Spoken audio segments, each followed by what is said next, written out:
Boa tarde, pessoal. Vamos começar nossa aula de informática. Essa aula ela vai servir tanto para a disciplina de IBA, que é a informática básica, quanto para a INA, nos cursos de administração.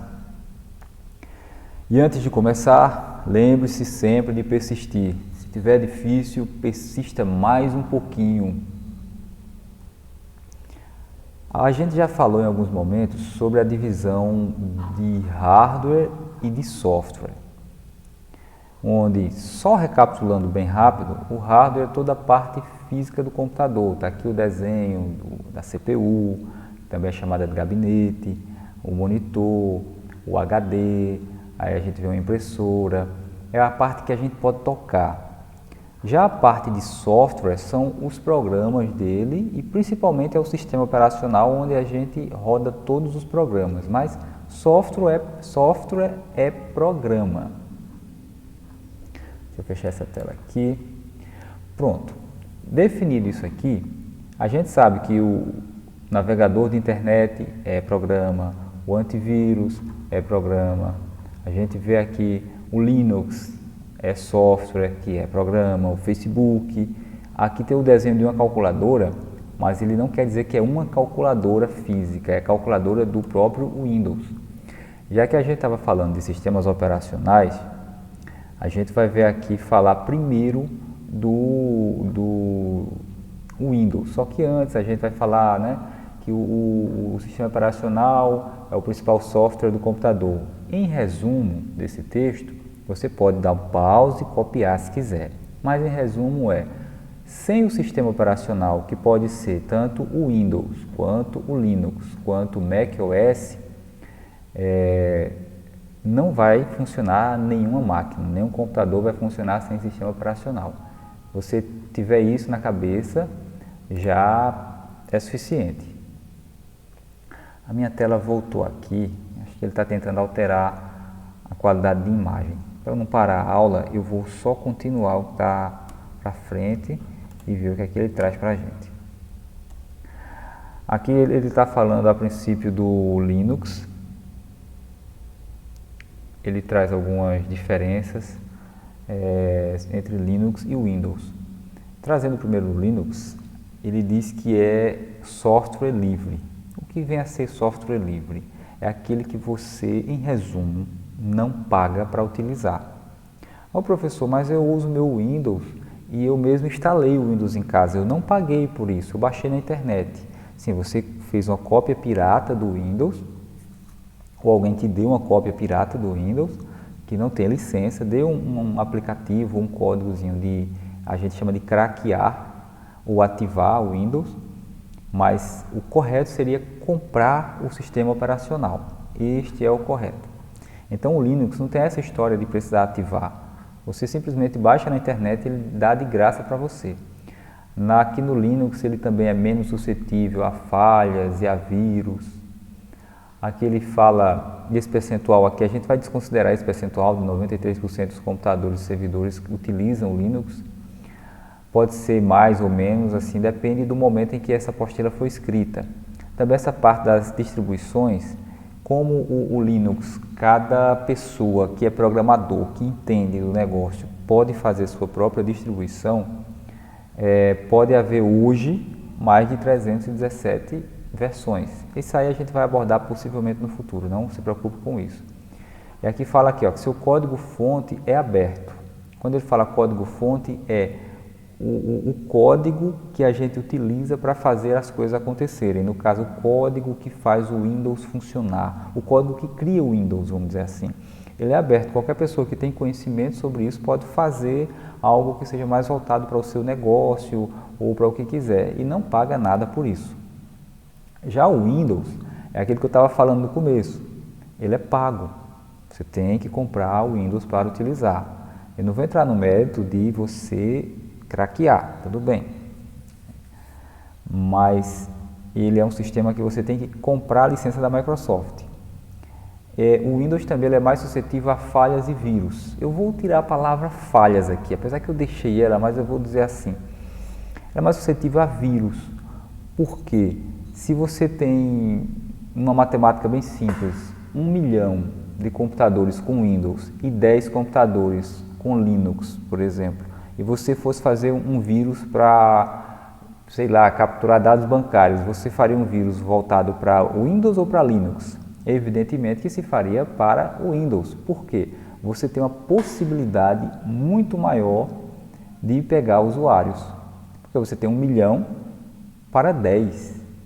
É por isso que ele é mais suscetível a vírus, porque existem muito mais cópias de Windows funcionando do que do Linux.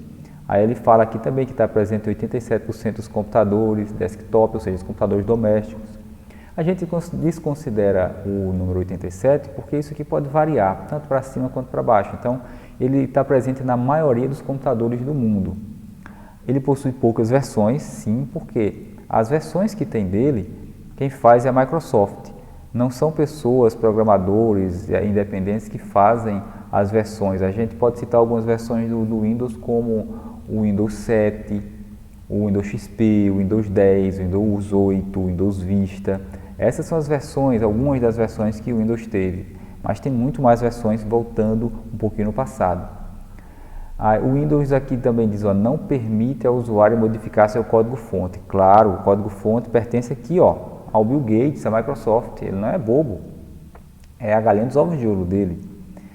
E aqui fala que tem melhor aparência gráfica. A aparência gráfica é uma questão assim de gosto pessoal. Há pessoas que acham mais bonito o Linux e outro Windows. Eu particularmente gosto dos dois.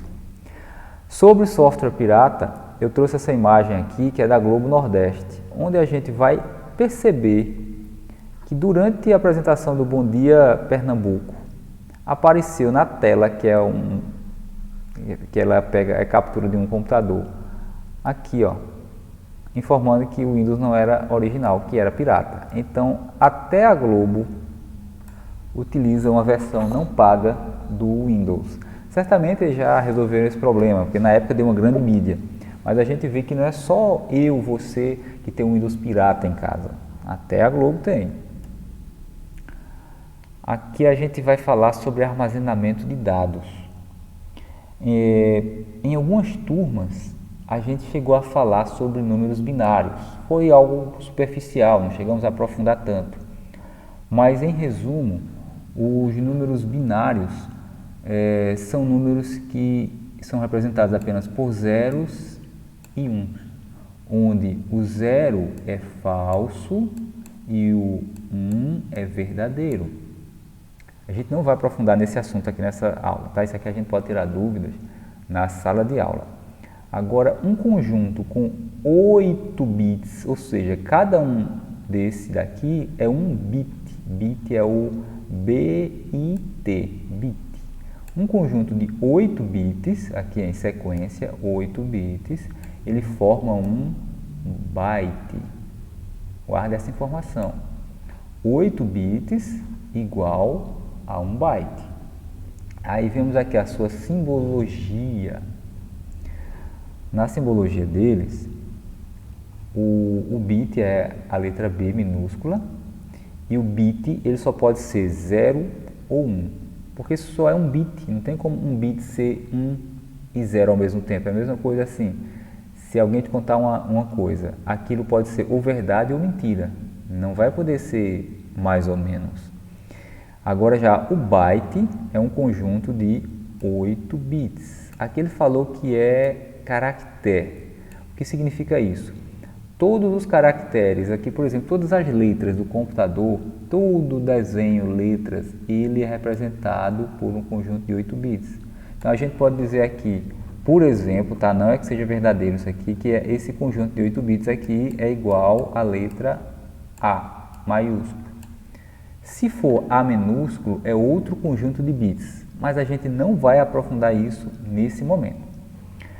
Continuando as unidades de medida, o kilobyte, ou abreviado como kbyte, ele é 1024 bytes. 1024 bytes. Ou seja, se você quiser multiplicar, você faz 1024 vezes 8 e você vai ter a quantidade de bits. Mas basta saber que o kbyte é 1024 bytes. Já o megabyte ele é 1024 kbytes.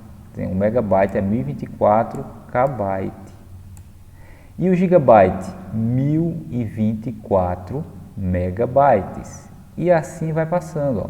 O terabyte, até hoje nos computadores domésticos nossos, a gente consegue encontrar HDs com até 1 ou 2 terabytes, que é o TB.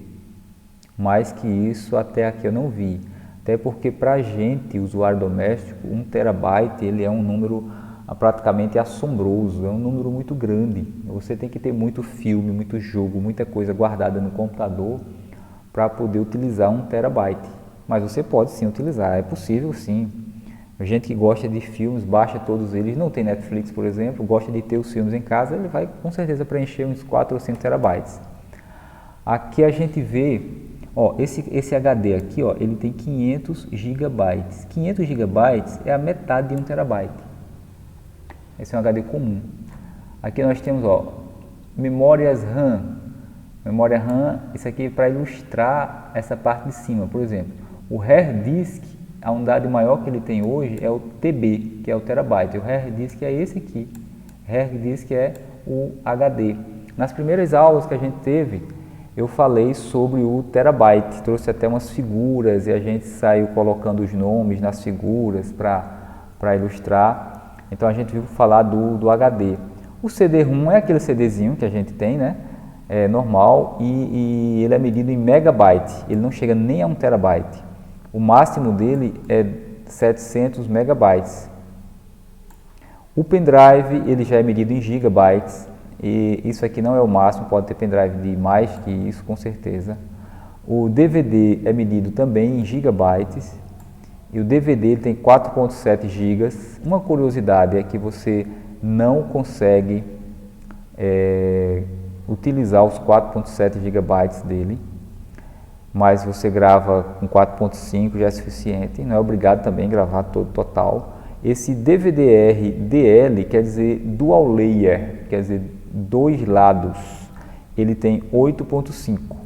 Não é que você grava o DVD, coloca lá para gravar, tira o DVD, vira o lado e coloca de novo. Não, ele tem os 2 lados da gravação, fica na própria mídia, lá a tecnologia é deles, lá não precisa a gente tirar e colocar não. Botou para gravar um Dual Layer, ele já grava tranquilo. E aqui a memória RAM, ela é medida em gigabyte. Ele trouxe para a gente aqui 8 gigabytes, uma capacidade de memória, que a memória RAM é essa aqui do computador.